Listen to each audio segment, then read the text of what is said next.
Hello मेरे प्यारे प्यारे बच्चों, कैसे हैं आप सब। मैं आपके समक्ष लाई हूँ हिमालय की बेटियां पार्ट के महत्वपूर्ण अभ्यास प्रश्न, और जिसको आप यूँ भी कह सकते हैं कि ये हमारी शॉर्ट रिवीजन है।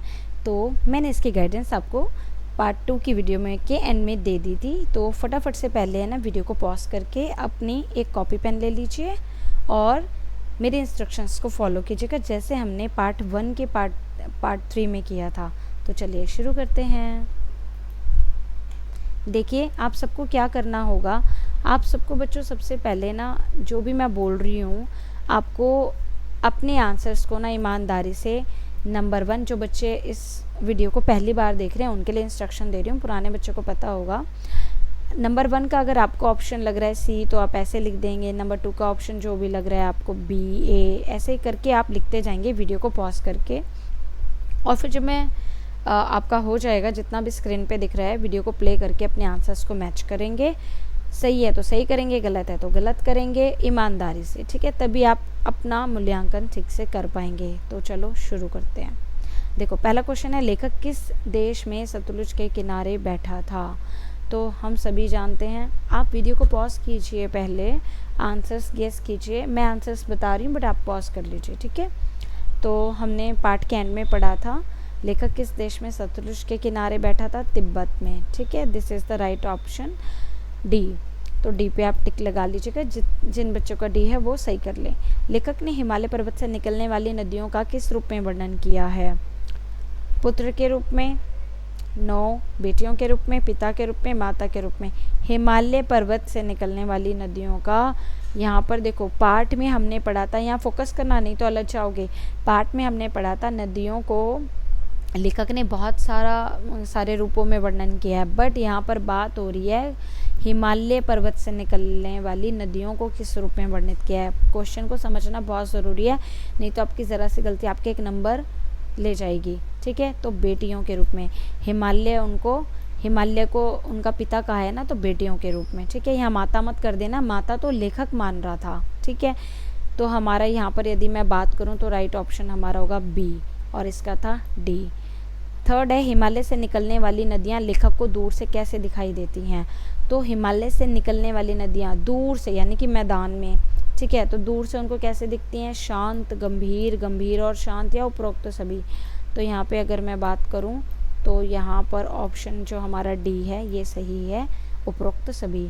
तो अब देख लो, ये हैं, आप अपने हिसाब से कर लो, क्योंकि अब मैं इसे इरेज करने जा रही हूँ और आगे के क्वेश्चन सब मैं करूँगी, ठीक है।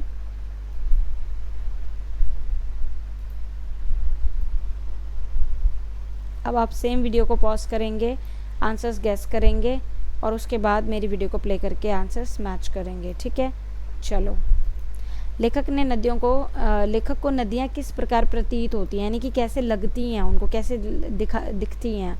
तो हमने चैप्टर के स्टार्टिंग में पढ़ा था, सम्भ्रांत महिला यानी प्रतिष्ठित सम्मानित महिला। लेखक को समतल मैदान में नदियाँ कैसी दिखाई दी। समतल मैदान में विशाल, छोटी, लंबी, चौड़ी, तो विशाल हो जाती है नदी, ठीक है, बहुत घनी हो जाती है, मतलब गहरी हो जाती है। लेखक ने नदियों के पानी में डुबकी लगाने की तुलना किनकी गोद से की है। डुबकी लगाने की तुलना माँ, मामी, दादी, मौसी, उपरोक्त सभी। तो डी ऑप्शन हमारा सही है, ठीक है। अब मैं इरेज कर रही हूँ, फटाफट से ऑप्शन देख लो वीडियो को पॉज करके। मैं इरेज कर रही हूँ। आगे के क्वेश्चंस पे बढ़ेंगे हम। 7, 8 दिखा देती हूँ आपको, 7, 8, 9। अब देखो, पॉज करो, आंसर्स गैस करो। मैं आंसर्स बता रही हूँ, आप पॉज करके गैस कर लो, फिर प्ले कर लो। लेखक ने नदियों की तुलना किससे की है। तो लेखक ने नदियों की तुलना बेटियों से की है, सी हमारा राइट ऑप्शन है। नदियाँ कहाँ पहुँचकर विशाल हो जाती हैं। पर्वत पर तो नहीं होती, संकरी होती है। सागर में पहुँचकर विशाल थोड़ी होती है, मैदानों में होती है विशाल। तो सी इज़ आवर राइट आंसर। कहाँ जाकर नदियों का उछलना कूदना कम हो जाता है।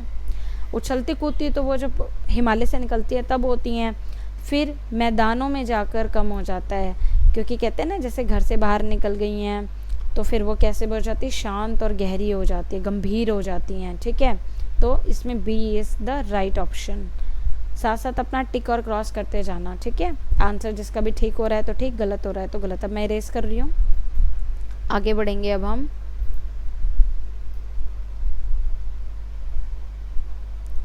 नेक्स्ट क्वेश्चन नंबर 10 में है, किसका प्रेम पाकर भी नदियों का हृदय अतृप्त है, यानी कि पूरा भरा नहीं अभी है। तो किसका प्रेम पाकर भी, तो एक ही का तो प्रेम पाया था अपने पिता हिमालय का, ठीक है। तो A option is the right. लेखक ने बूढ़ा किसे कहा है, लेखक ने हिमालय को बूढ़ा कहा है। हिमालय को किसका ससुर कहा गया है, तो समुद्र का ससुर कहा गया है। तो ये हमारे राइट ऑप्शन है। आगे देखेंगे हम, जिसका आंसर छूट जाता है तो वो वीडियो को थोड़ा सा रिवाइंड कर लेना पीछे।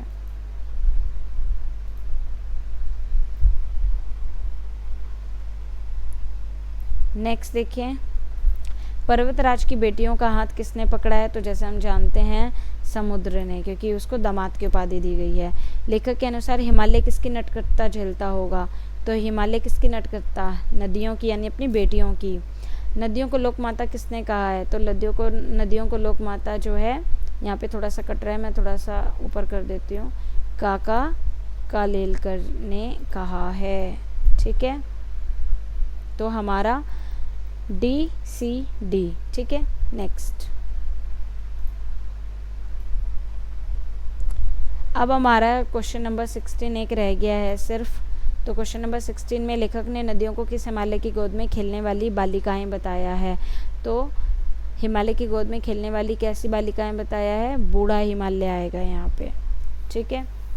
अब देखो यहाँ पर ना आपको पेपर में भी आपके आता है एक पैसेज, तो दिए गए पठित गद्यांश के आधार पर निम्नलिखित प्रश्नों के उत्तर दें। तो अब आप वीडियो को पॉज करके पहले इसको अच्छे से पढ़ेंगे, रीड करेंगे, उस बेस पे दिए गए क्वेश्चंस के आंसर देंगे। तो वीडियो पॉज कीजिए और पढ़िए इसको, और पढ़ने का समय बहुत ज़्यादा नहीं होना चाहिए।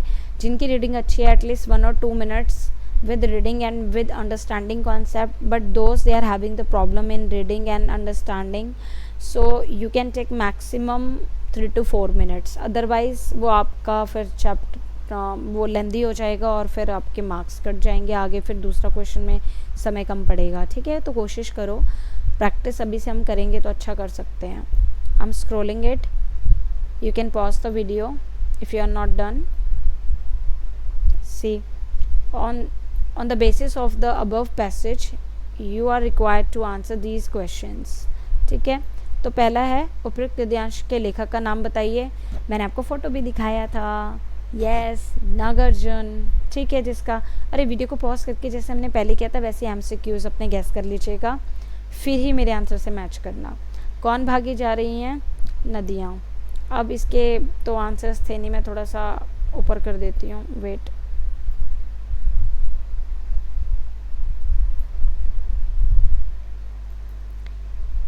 अब नेक्स्ट है, उपत्यकाएं शब्द का सही अर्थ डैश है। तो मैंने ये शब्द को बहुत अच्छे से एक नहीं कई बार चित्र के माध्यम से समझाया था, तो इसका मतलब होता है घाटियाँ। लेखक ने नदियों का पिता किसे कहा है, बूढ़े हिमालय को। हिमालय की बेटियाँ कैसी हैं, चंचल और शरारती हैं। हिमालय की बेटियां पूछा है, गंभीर तो वो मैदान में होती हैं, गंभीर मत कर देना, ठीक है। तो इसलिए ख हमारा सही उत्तर है। अब देखेंगे आगे, सेकेंड पैराग्राफ, सेम वीडियो को पॉज करेंगे, पढ़ेंगे, उसके बेस पे आंसर्स गैस करेंगे। तो मैं यहाँ पर थोड़ा सा आपके लिए कर देती हूँ, आप पॉज कर लो इसको, ठीक है। पॉज करके पढ़ लो, मैं आगे बढ़ रही हूँ, आई होप। नेक्स्ट देखिए, नदियों को लोकमाता किसने कहा है, तो नदियों को लोकमाता, आंसर्स आप गैस कर लीजिए पहले, फिर ही आप प्ले करना दोबारा। नदियों को लोकमाता, आप 2 तक कर लीजिए, जितने भी आपको, जैसे 3rd के सारे ऑप्शन नहीं दिख रहे हैं ना, तो आप यहाँ तक कर लीजिए 2 के। तो नदियों को लोकमाता काका कालेलकर ने कहा है। सतलुज के किनारे कौन जाकर बैठ गया, तो सतलुज के किनारे जो है लेखक बैठ गए थे। तो हमारा घ और ख इज़ द राइट ऑप्शन। आगे बढ़ेंगे अब हम, सतलुज के किनारे लेखक किस समय बैठा था, तो सतलुज के किनारे जो है लेखक दोपहर के समय। अब इसके ऑप्शंस दिखा देती हूँ पूरा है आपको अगले वाले क्वेश्चन के।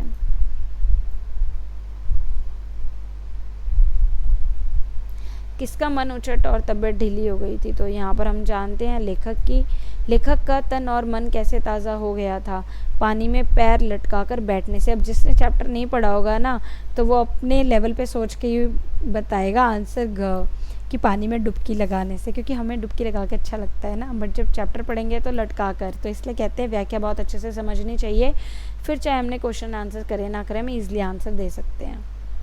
आगे देखो, अब आपको फिर से ये थर्ड है, ये आपको अच्छे से पढ़ना है, पैराग्राफ वीडियो को पॉज करके, and on that basis you need to answer these questions.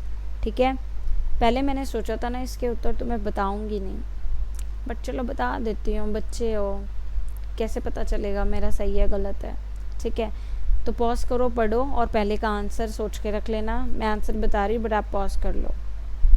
देखो, उपरोक्त गद्यांश के पाठ का नाम क्या है? हिमालय की बेटियाँ। ये तो सबका ही सही होगा। ठीक है, अगला देखेंगे, बड़ी गंभीर शांत अपने आप में खोई हुई कौन लगती थी? ठीक है, तो अपने आप में खोई हुई कौन लगती थी? नदियाँ। नदियों के प्रति किसके दिल में आदर और श्रद्धा के भाव थे? लेखक के, सागर के, हिमालय के, या सभी के?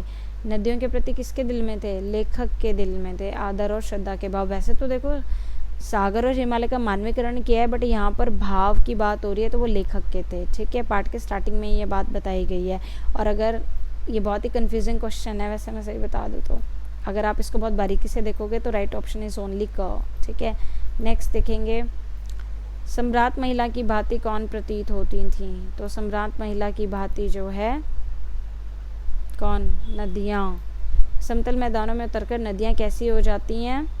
समतल मैदानों में जाकर याद रखना हमेशा वैशाल हो जाती हैं, गंभीर हो जाती हैं, और हिमालय में ही है तो क्या हो जाती है? चंचल और नटखट हो जाती हैं। ठीक है, तो इस तरह के ये हमारे क्वेश्चंस हैं, और आशा करती हूँ आपको ये वीडियो अच्छा लगा होगा, और thank you for watching the video. Like, share and subscribe, and till then take care, bye bye. मिलते हैं नेक्स्ट चैप्टर में।